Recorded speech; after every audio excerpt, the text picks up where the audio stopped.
Hi everybody, it's Terry Ryder from Hotspotting. Today I want to touch again on the reliability of price data, particularly median prices and how much median prices in various markets are growing in the last 12 months. And I want to do that by referring to a chapter in the latest edition of one of our products, which is called the Ryder Report. The Ryder Report is a monthly newsletter, about 25-page newsletter, with a national overview of what's the state of play in the major markets around Australia. There's sections in the Ryder Report every month on all of the states and territories, the capital cities and the regional areas where they apply, also some feature sections. And one of the sections that we have in each edition of the Ryder Report, which is monthly, is a prices and rents summary. And one of the things I like to do regularly in that report is compare the price growth figures for houses and apartments from multiple sources, because I think the mistake that media often makes is it presents data from an individual source and presents it as fact. And what we find when we compare price growth data from multiple sources is that there's a lot of contradiction and contrast between the price growth figures from one source compared to the figures from another and another source. So in the January edition of the Ryder Report and the prices and rents summary section, we look particularly at median prices and growth rates for apartments in the 8 capital cities. And what we find yet again is there's enormous differences. We sourced information from 3 different sources: CoreLogic, the Australian Bureau of Statistics, and SQM Research. And when we compare their growth figures for the various cities, we find in some cases there's quite a contrast in the growth figures, and in some cases complete contradiction from one source to the other. And it's very, very useful for people to know that. In fact, I think important, because sometimes you can read in the newspaper that a particular market is growing and think that that's information you can take to the bank and maybe base an investment decision on it. But you may be unaware that the information from another source, equally reputable, has quite contrasting information.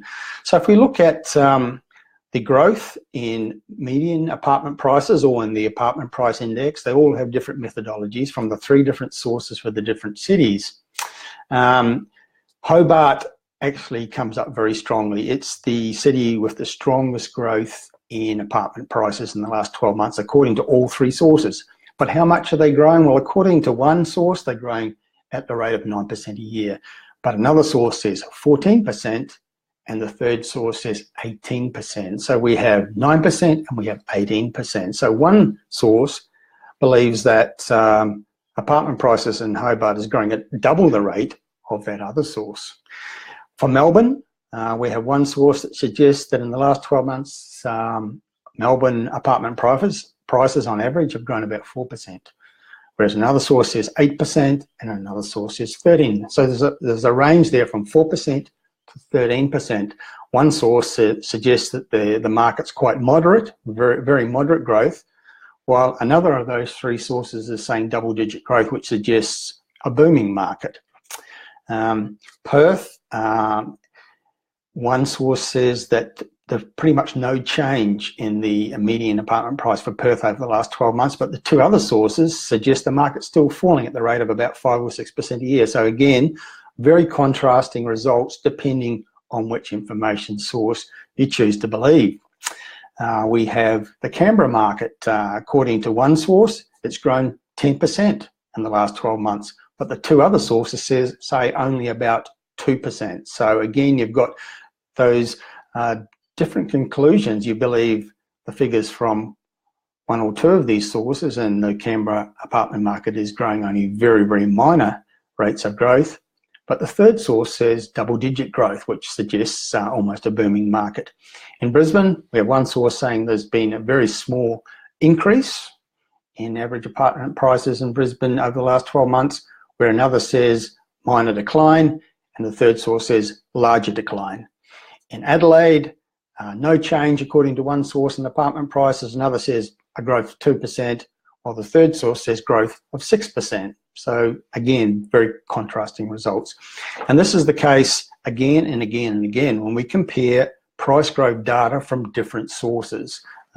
In one of our recent reports, we compared house price growth data for 2016 from 5 different sources, and the range of results was quite astronomical. For Sydney, the rate of growth in that year in Sydney house prices ranged from 3% in one case right up to 16% in another. So one source is saying the boom has stopped, another source was saying the boom is still raging, and then there was all sorts of shades of grey with the other sources in between. And the question for investors is, well, who do you believe? Who's right? You would think that the amount of the rate of price growth in a particular location was a matter of fact. Well, it isn't. It depends on what methodology the research entity uses, what parameters they use, how good they are at what they do. But when you think about it, it's not surprising that there'll be all sorts of discrepancies and contrasting results.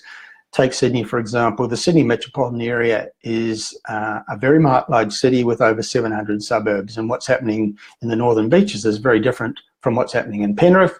And there's a great contrast between the market in Bondi and the market, for example, in Campbelltown, way down in the southwestern outskirts of the Sydney metropolitan area. They're trying to distill all of that 700 plus suburbs into a single growth figure for the housing market in a given period of time is frankly ludicrous. And how can you possibly come up with a credible figure? But that's what they seek to do. And I think that's one of the reasons why you get all these different results, and quite often results from this reputable source contradicts the result a week later from another reputable source. And you just need to keep that in mind, because media doesn't. Media will publish each individual source as a matter of fact and make sweeping generalized interpretations on the importance or the impact of those figures, apparently oblivious to the fact that a few days later figures will come out from another reputable source which will completely contradict the figures that they've just said means the market is booming or the boom is over or prices are falling. And of course the result for consumers like you people out there listening is just confusion. And I get this feedback from consumers every day that they're just totally confused by what they're seeing in media in terms of what's really happening out there. You need a good information source you can trust, and I would suggest that hotspotting.com.au is one of those sources, and I would urge you to come to our website and have a look at what we have to offer. And one of the products we do have for offer is the Ryder Report, our monthly newsletter, which you can subscribe to, which I've used as the source of the information I've just presented today about apartment prices and how much they're growing or not growing in the 8 capital cities. That's it for now. Thank you for listening. Talk to you again soon.